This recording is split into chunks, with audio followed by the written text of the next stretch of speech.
My name is Maya and welcome to episode 13 of the Mila's Knitting podcast. Today is the 6th of January 2024 and Happy New Year to everybody! I'm coming to you from the French-speaking part of Switzerland where I live with my gecko, and you can find me on Instagram as mila's.things, and you can also find links of everything I talk about down in the description box, as well as my measurements if you are interested. That was smooth! Anyway, so I just came home from holidays. We went to Spain for 2 weeks with my boyfriend and a friend of ours to go climbing, mainly. We were in a, how do you call that? A desertic region.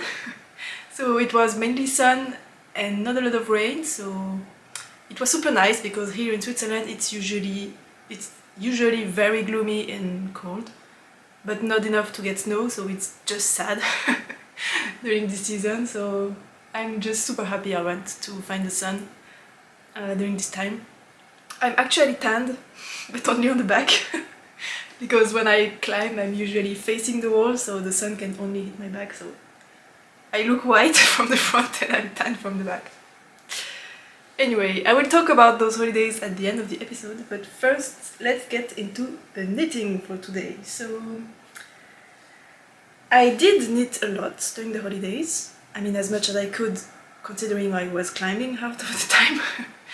So I knit a lot, but not on a lot of projects, so I don't have any finished objects. Almost, but it's not finished yet. I have some acquisitions too, I will talk about that at the end of the episodes, and also some future plans because I'm almost done with my whips, so I have some future CAST-ONS. I have already swatched. Anyway, so first I am wearing an old sweater since I don't have any finished objects. This is probably one of my first. I knit that 2 years ago. I finished it during the holidays of 2021. So yeah, 2 years ago. This is the Magnolia Bloom sweater by Camilla Vad. It's super dark, so you can't see much, but oh no, it looks nice. I really love it.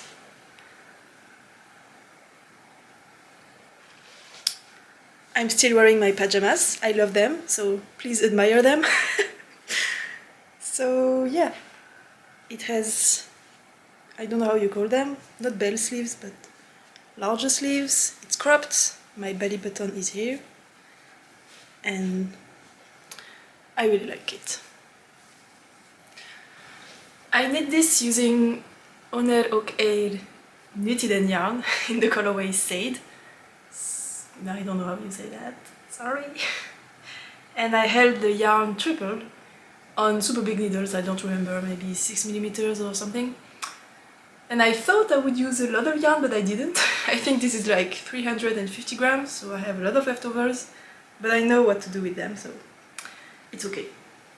This is probably size 2, if I remember correctly, and I have to say this pattern is not size inclusive, but when I knit it I wasn't paying attention to that at the time because it was a long time ago and I didn't know, so I didn't know.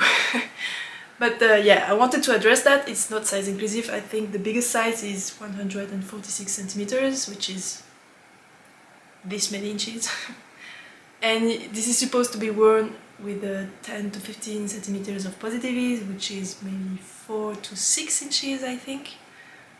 So yeah, it's not going very far. And the problem is that there is a different chart for each size, so you can't just fudge it to get a bigger size. So that's problematic, but yeah, I still love the sweater and I have it, so. Actually, this designer is not size inclusive at all. I think I haven't found a single design of hers that is. And she's still super famous, so I'm like... Yeah, apparently people don't seem to question designers that are already at the top, so I'm just here to give you that information. Camilla Vad is not size inclusive. That's it. For the modifications, I think I didn't do any. I did a mess up, but it's not too visible. I need size 2 as I mentioned, and this is a round yoke design, so there are no, I mean there could, but in this design there are no short rolls at the back of the neck here. And they are placed at the bottom of the colorwork section. And I messed up and I need the short rolls for size 1 instead of size 2. So they are a little bit too, not wide enough. I think they are coming like, no, not this one. Up to there instead of there or something like that. But you can't see it, so it's okay. And I had to add an elastic to the neck line, hem, because it was flopping out. And it's a little bit too tight. I mean, because there are no short rolls here, it's coming too high up here. The fit in the back is nice because of the short rolls that are placed there, so it's not tugging on the armhole or anything, because I tend to have problems with the fit in this area, but yeah, it's just a little bit uncomfortable there, and because it's Nutiden, it's scratchy for me because I'm very sensitive, so it's a little bit annoying. And usually I wear it with a turtleneck thing underneath, but it's too hot in here today, so yeah, it's a little bit uncomfortable, but whatever, it's just for the video, it will be fine. I don't think I have anything to add. Actually yes, you can see the bubbles there. The original design has 4 bubbles per section, but I only did 3 because I think that the 4th one looks a little bit out of place because there are 3 that are close together and the 4th one is like up there, down there I mean. And I have always thought it looks weird, and also 4 bubbles is too much. So I just omitted that, and I think it looks way better, in my opinion. So that's it. And also the bubbles on the back are completely squashed up down because I am spending my life leaning on a chair, and they just get completely flat, which is good because actually at the beginning I could feel them and it was a little bit uncomfortable, so I'm glad they got a little bit more flat over time. So that's it for this one, and I'm actually going to take it off in not too long, so anyway, the next project I want to talk to you about is a work in progress. And it is a test knit for Celine Phaeton, and the design is this one. It is named the Little Crystals Pullover Sweater, I don't know. And here it is.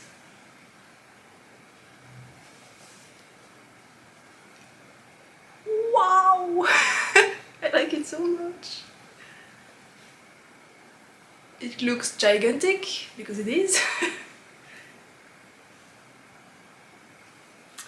So yeah, last time I had completed maybe the back neck, no, the back panel and 1 front panel, and now I have almost finished the body and the 2 sleeves, and I have added the neckline, and I'm almost done actually, but I don't have any yarn left. So I can't finish the hem. It's so annoying. So yeah, this is, as I said, the Little Crystals by Celine Phaeton. I need size 3. I am knitting size 3. And I'm using for the back, for the main color, I am using Biche Le Lamb's Wool in the colorway Gris Très Foncé, which is very dark grey, which is the black, basically.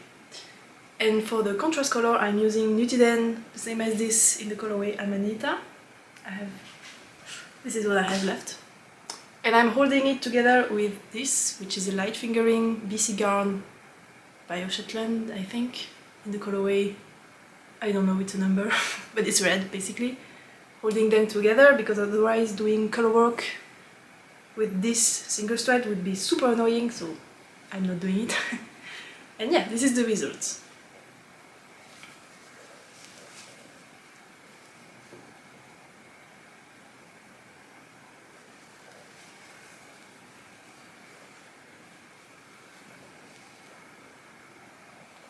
You can maybe see there is a slight marling because this one is a little bit more orange than this one, which looks nice, I think. And as I said, I don't have any main color yarn left because 3 reasons.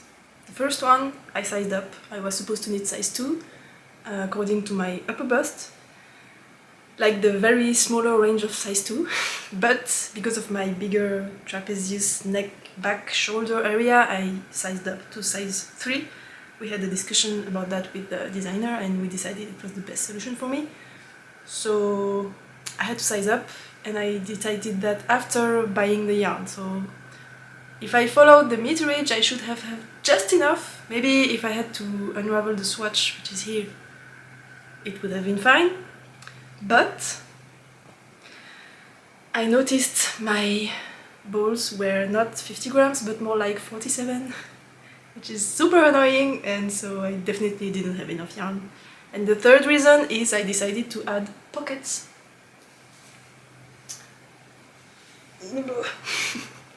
So there is a pocket, and here too. So I need some more yarn to make the lining inside. I could have used another black yarn that I have, but since I had to buy more yarn to complete the sweater anyway, I decided to buy an extra ball to finish the pockets too.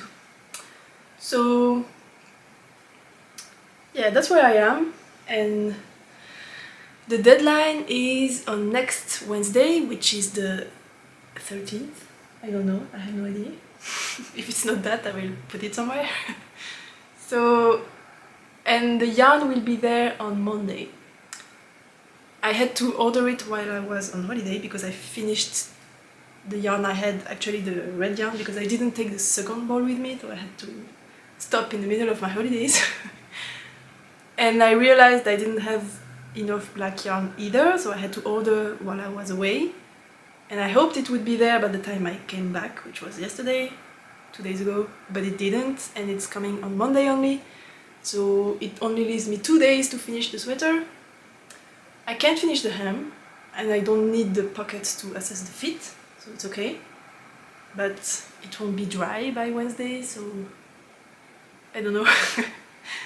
I will just talk with Celine and see what she thinks, but yeah, super annoying. I could have just weighed all my balls beforehand, but usually, actually it's the first time that a ball of yarn is less than the weight that's stated on the label. Usually it's a little bit more, or the right amount. It's the first time I'm seeing a ball that's less. So I just didn't see it coming, and it's my fault. But it's not even my fault, like, it's supposed to be 50 grams. Whatever, it's life. So yeah, I will maybe put it on before talking about the rest. So, this is better. So, that's it when I wear it. Obviously it's not blocked, so it's short, but when blocked it will relax and probably fit something like this, so it will be fine. As you can see, the shoulders are fitting me okay. It's not dropping super low, but it's still better than if I had picked size 2, which would be like here. So it wouldn't be dropping very much. But I really prefer the fit like this, so this is fine. And for the modifications, I did add some sleeve caps. You can see here there is a band of only main color without color work, and that's because this is not there in the original design. You are supposed to start the color work right here. So the sleeve sticks right out from the body, like this. And I didn't want that, so I did a sleeve cap so that it would follow a little bit more the shape of the body. Because, as I mentioned, I tend to have fit issues around my back and shoulders, so I need them. I just cannot take the shortcut and omit them. So here they are, and because I did that, I added, I think, 12 rows, so 6 pairs of short rows. I had to shorten the sleeve a little bit because otherwise it was too long, because this would transfer to there. So yeah, I shortened the sleeve a little bit, and I added the pocket, of course. And the way I did them, you can see, it's pretty hard to show. The color work continues on the pocket here, and I folded it over and sew it down on the last row here. I have no idea how well you can see that because it's black, but I sewed it on this row. And then I will pick up the stitches here to knit a lining inside and sew it around. I don't know, maybe here or maybe at the bottom of the hem. I don't know yet. But yeah, I did that because at first I just did a simple cast-on and I started knitting a ribbing. First I started knitting a 1x1 ribbing because I forgot this is 2x2 everywhere, and then I realized, oh, it's not the right one. So instead of ribbing back, I laddered down to the cast-on edge. It was only 3 rows, so it was okay. And then I changed some knit columns for pearls and some pearl columns for knit, so that I would get a 2x2 rib.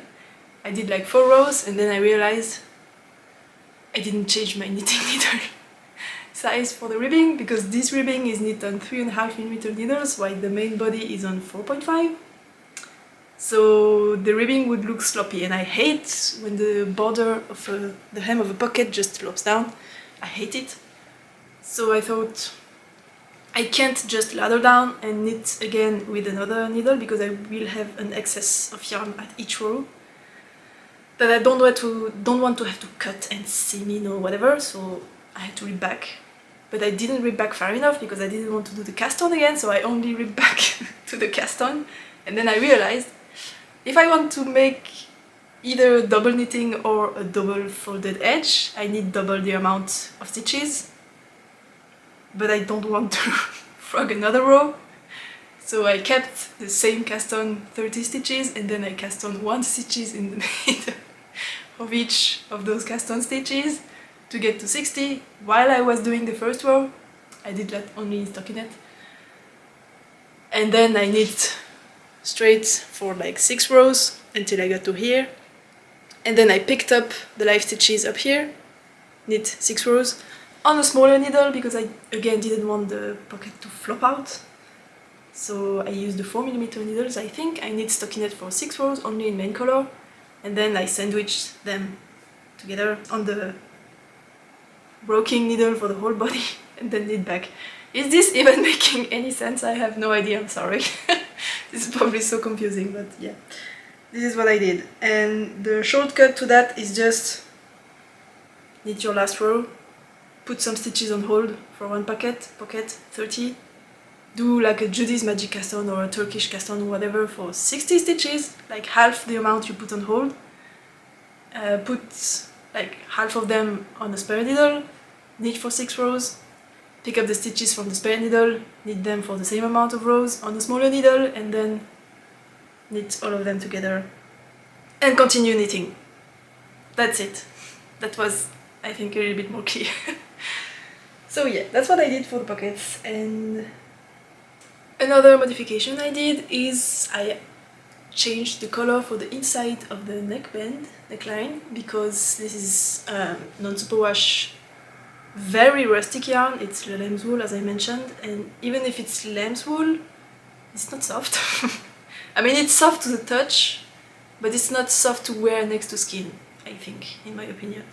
So I added this in the inside here. This is a superwash red yarn. I just bought a mini at a festival when I had the occasion. And I held that double and put that in there. And I just like when there is a little bit of a color folding on the outside. I just like this outlining. So I did the same for the sleeves. This is not double-sided, but I just did the last row with the superwash yarn and the bind off with it. But this is 2x2 ribbing, and I like to do Italian bind off. But then you have to do the rearranging of stitches to get a 1x1 rib, and I have actually never done that. Even though I Italian bind off everything in my life, but I have never done it on double ribbing, so I tried it, and it looks okay.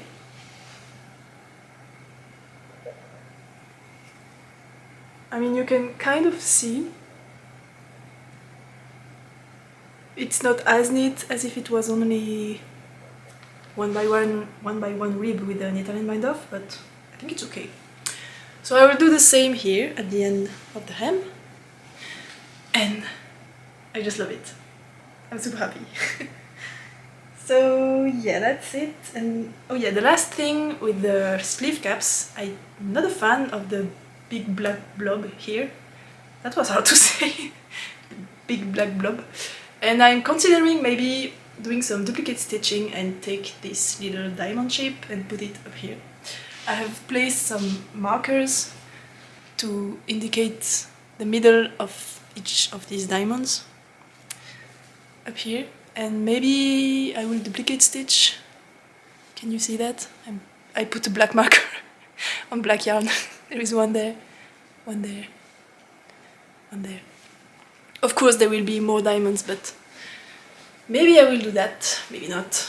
I don't like doing embroidery or finishing touches that involve a darning needle, so I don't know if I will find the courage. It looks nice. What I really like is that thanks to the sleeve caps, actually this portion of the colorwork is horizontal too, and it really aligns perfectly with the body, and I just think it looks super neat. I just like it. It's so cool, I love it.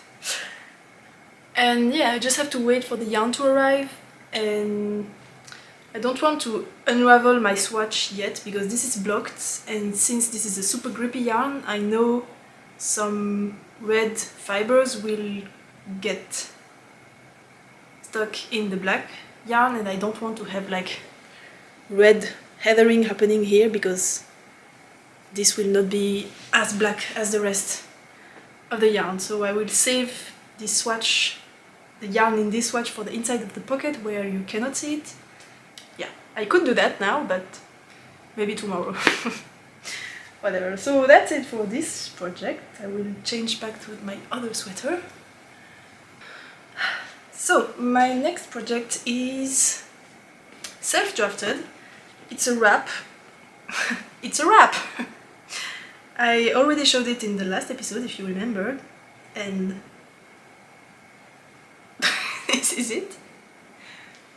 If you remembered from last episode, it was actually bigger, and it's not because I unraveled it, and it's not because I started over, but kind of, but not really. It's because this is the second piece. I realized in the middle of knitting that actually there was nothing stopping me from knitting this in 2 pieces, so I did. And this is the first one, which is much more intense. It's too big!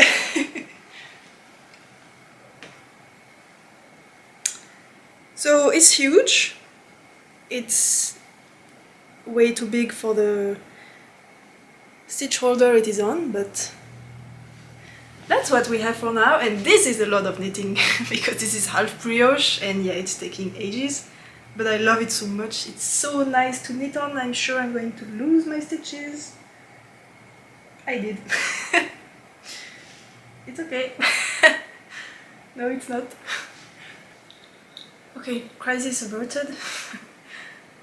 Fortunately I had a spare sock needle laying around so I could save my stitches, but actually now I have a cable long enough to show you the whole thing, so that's how big it is.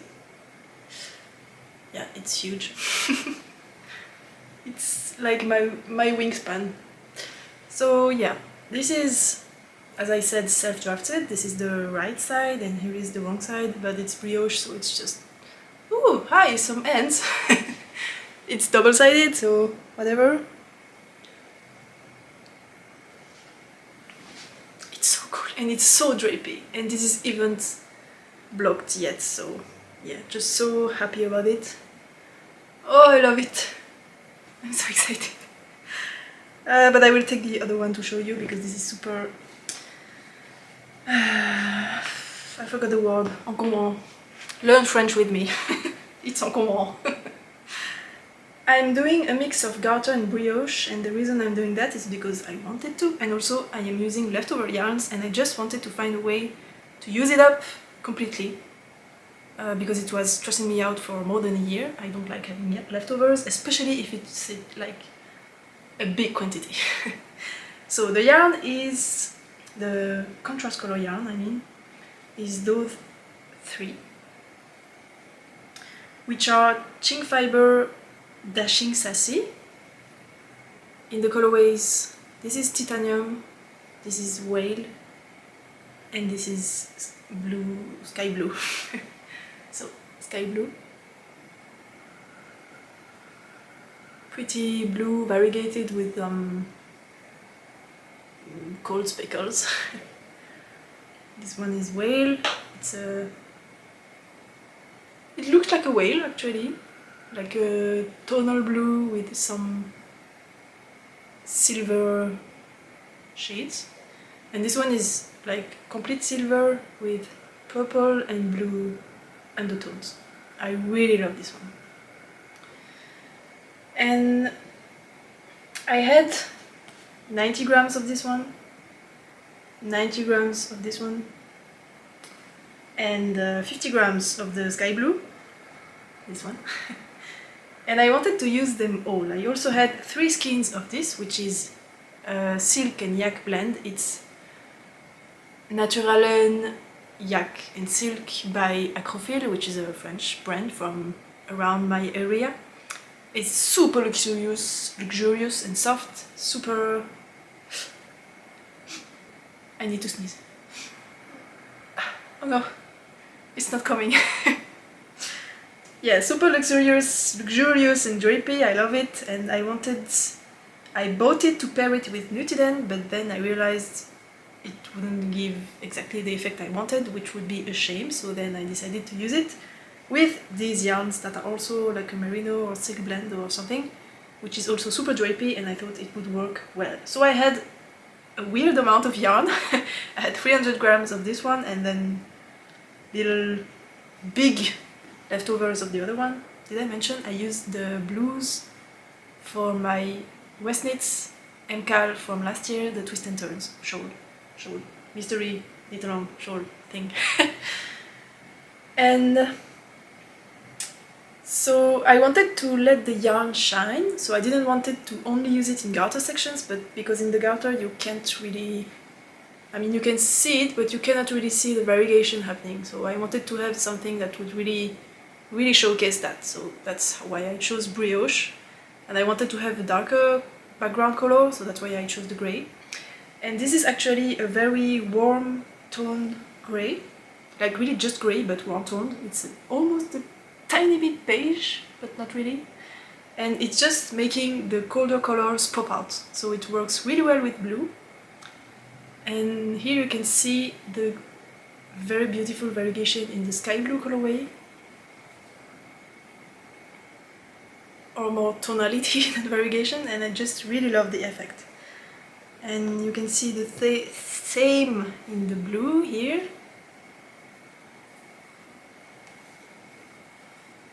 It's just so beautiful. And my favorite is the silver titanium colorway. It's just working so well. It looks so nice, I love it. And on the wrong side, so obviously the grey is the one that's the more visible. It's just more muted, but you can still kind of see the effect.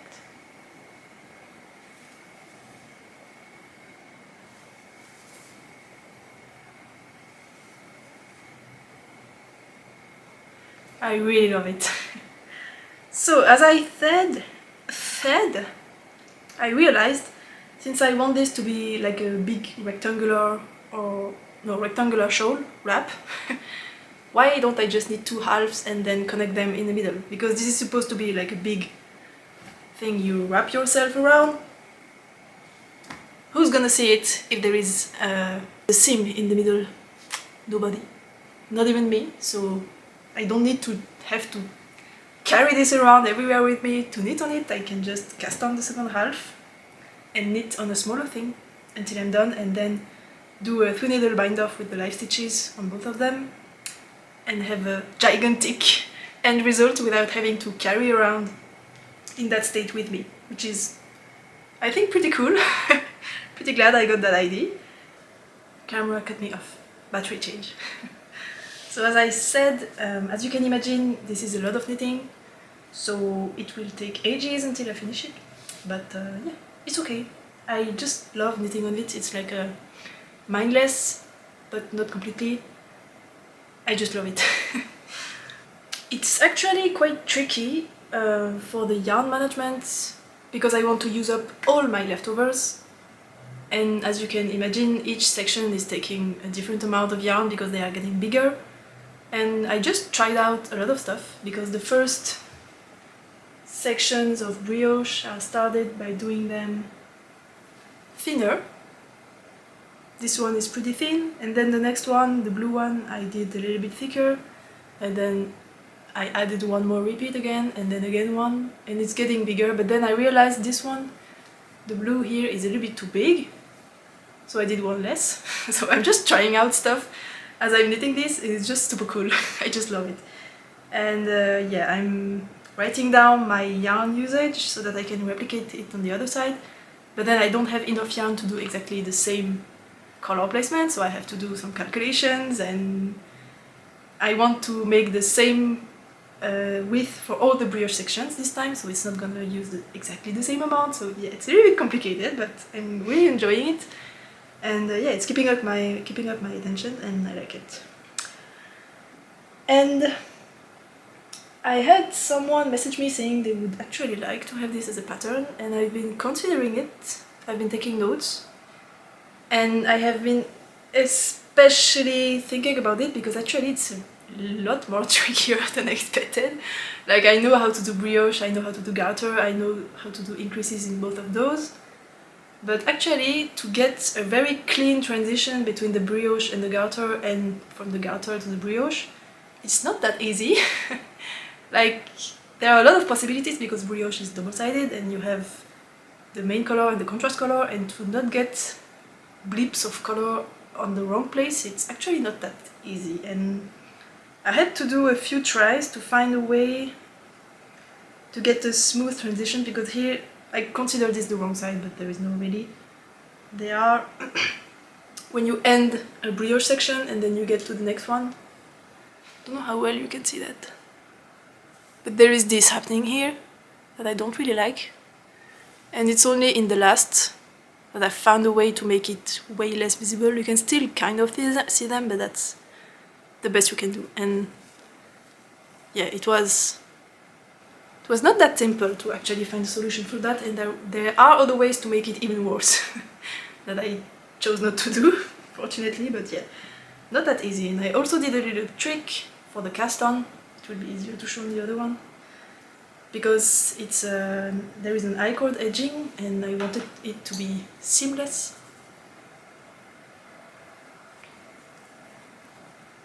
To avoid having to graft the stitches together at the end.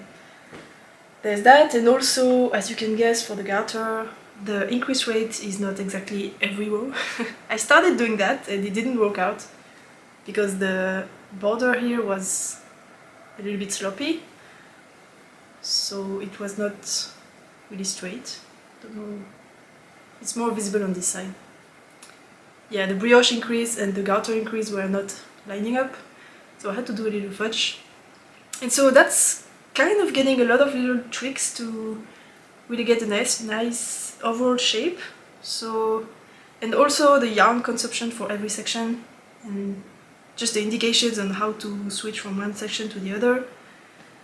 It's starting to get a little bit tricky, so I was wondering if there is only one person that's interested in getting indications on how to do that, I can just explain it to her, but if there is anybody else that would be interested in how to do this thing.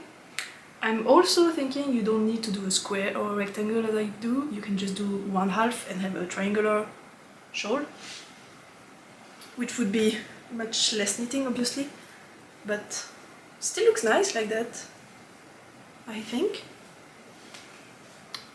So you could also just do that. Oh, it looks super cool! I haven't tried it yet. Wow.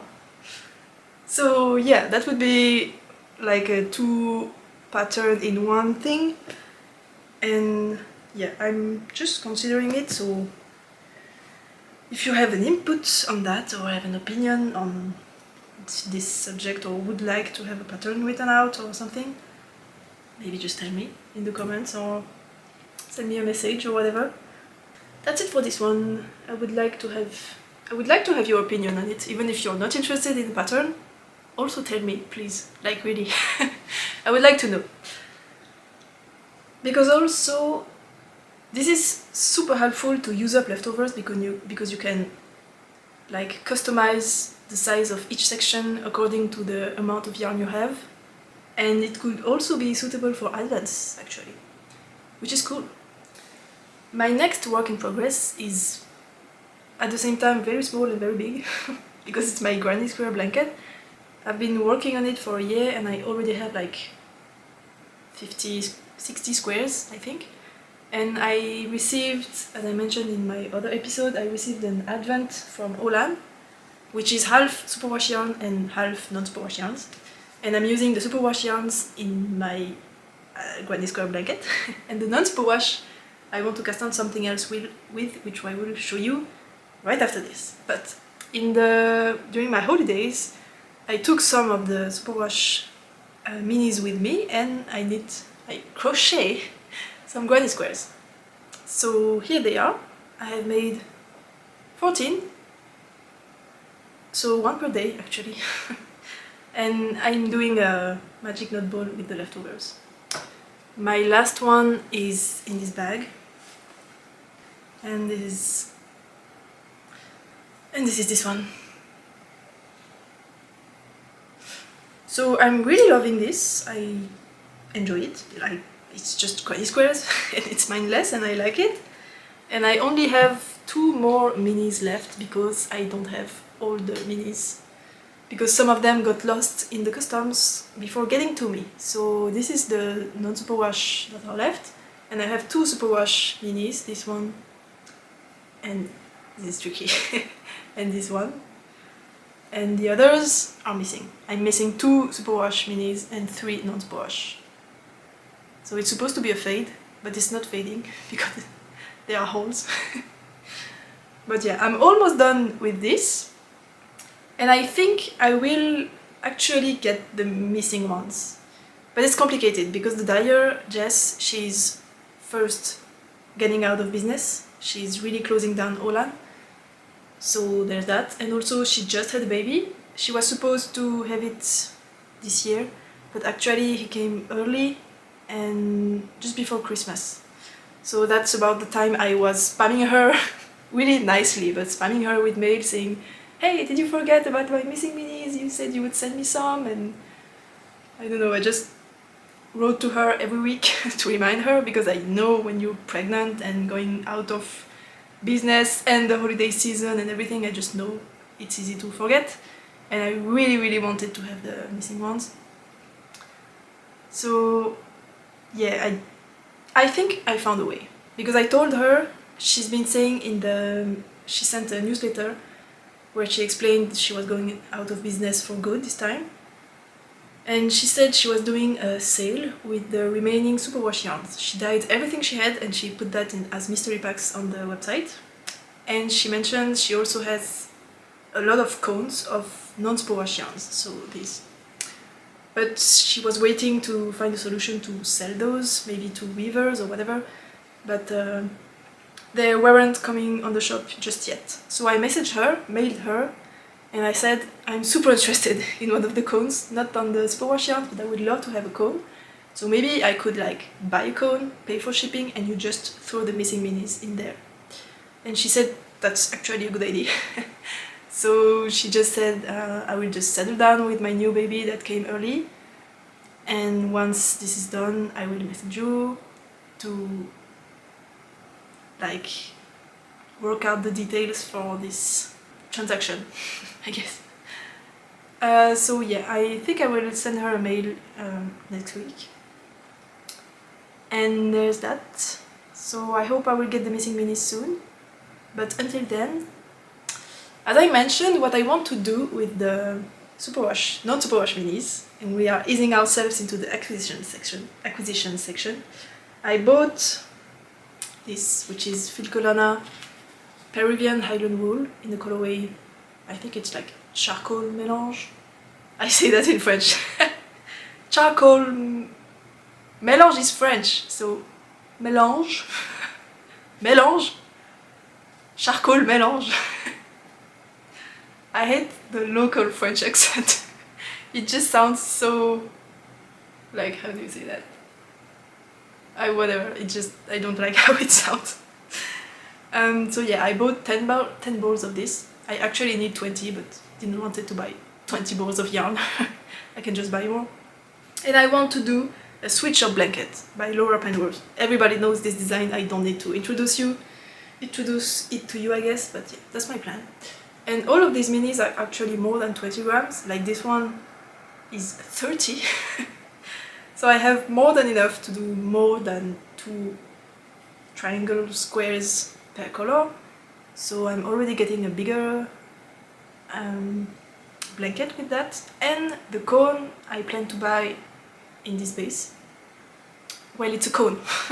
So I will be able to do a lot more squares in that I also plan to add in that project. And yeah, that's Future Cast-On. I'm super excited about it. As soon as I'm done with the squares and with the sweater, I will, I think, start the blanket. Or maybe not, because maybe I will wait for the cone to get there. I don't know, but I'm just super excited. I just want to cast it on right away. Yeah, so that's it for this one. And talking about blankets, I actually have another one planned. And it's more than planned, I have actually started it because I did the first hexagon. Oh my god! It's even better on screen. Oh. This is so cool. So I'm planning to knit the Arctic Morning blanket by Jenny's Hope, which is a huge blanket consisting of a big number of hexagonal colorwork shapes, like this. And I'm planning to knit it with Nutiden, because I have a large stash of Nutiden, and I think and I especially have a lot of blues, and I think it would just look cool as a big blanket of dark main color and blue contrast colors. The blanket is designed to have a lot more contrast color in each hexagon, but it's too complicated for me. I just want 1 color per square, maybe 2. So yeah, I've been hoarding yarn to finish this project because I have a lot of colors, as I mentioned, but I didn't have any black yarn for the background. So in the last update, I had bought some black yarns, 500 grams, but it got stolen. So I received it later on, and it's this one. This colorway is called Trull. It's not Trip, it's Trull. And it's a very warm, no, very dark grey, but warm. So it's dark brown, but grey. I don't know. I thought it would be just grey, but it's definitely brown. It's definitely warm. And it's like the squishiest, the fluffiest, the loftiest of all the Nutiden I have touched, really. Which is annoying, because usually the blues are really thin. So if I hold this double, it's actually a lot thicker than the contrast color I'm using. So I wanted to try it out first before buying more yarn, and it's working. It's working. I think it's okay. The gauge is a little bit too dense, but it's a blanket. I don't really mind, so it's working. It's okay. I'm glad I tried it. So I use this, and in the last shop update they did during the holiday season, there were 3 colorways. There was a warm black, a black, brown black, a cold black, like a bluish black, and the colorway for the light. I don't know how to say it. Usually during the holiday seasons they do 2 special colorways, the darkness and the lightness. And the darkness is usually a darker color, and the lightness is usually a lighter color. So the brown, black, and the black are the darkness for this year, and the lightness was this amazing blue. Like, this is so cool, like literally cool, but I love this so much. Oh. I'm just obsessing over it. It's so nice. And it's really interesting because this one is so much more green, but it's this one actually. It's the Bitan colorway, and it looks blue, like teal blue, but next to this one it goes completely green. I just love it. I'm a fan. I really like it. And so yeah, I have 500 grams of this grey brown and 300 grams of this one, but I also have a lot of leftovers in other blue shades that I want to pair together to do some squares. The inside squares of the blanket, and for the outside squares I bought 500 grams of Mörker, so the darkness of this year, which is the brown black. So this is brown grey and this is brown black. It's a lot darker, and I think having the outline of the blanket in a darker yarn with this is gonna be so cool. Oh, I just cannot wait to have it done. Like, can you imagine how beautiful this is gonna be? In a whole blanket. Wow. I'm so excited. So yeah, this is... I'm probably, as soon as I probably cast one right away, because I cannot finish the sweater because I don't have the yarn. And I'm knitting the squares, I'm crocheting the squares usually like when I'm in the bus or something. So I'll probably do that tomorrow. I'm so excited. So yeah, that's it. That was my Nutiden acquisitions. I just received those two. My Nutiden plans. And it's funny because I realized this is a dark main color with a pop of contrast color, and then the switcher blanket by Laura Penrose, it's same dark background color with pop of contrast colors, and this is the same. And I'm like, I need darkness in my life. I can't get enough of just dark backgrounds with the vivid colors on top. I just love that. So yeah, that's my next plan. It's gonna take ages, but it's okay. I love knitting, and as I mentioned in one of my latest episodes, I need to take more time to do bigger projects because I have already a lot of garments, of knitted garments, and I don't really need more.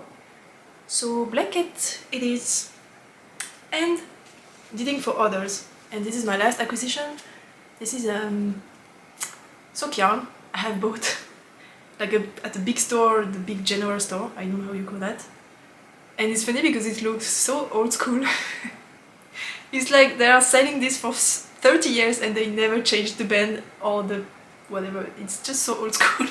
It looks like I have bought this in a thrift store. I love it.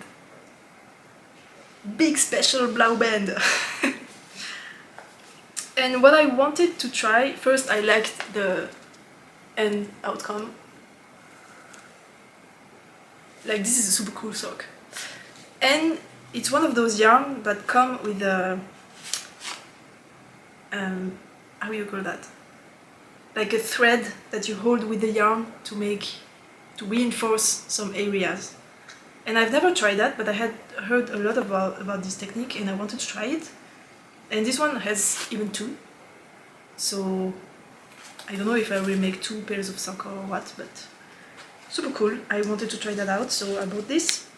And I bought this because I mentioned I made some socks for my boyfriend for Christmas. He's super happy with them. He's like so cute. Every time he wants to wear them, he comes to me and says, "Tomorrow I'm gonna wear your socks."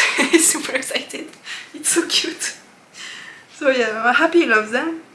And his boss actually wears a lot of hand-knit socks and he wants more in his life, and he said to me, "I'm gonna buy you, as soon as you have time, I'm gonna buy you some socks." And there was an offer at my general store for sock yarn, no, for all the yarn they were selling. So I decided it was an opportunity to buy some. So I just bought 1 ball and I will try that out for this person. And I think this color suits him, so it's cool. And I'm gonna cast that on, I don't know when I'm finished my blankets. Oh no, when I have my blankets on the needles that I cannot take with me because they are blankets. So I'll probably have that as a side project. And that's it. So yeah, that's it for the knitting content.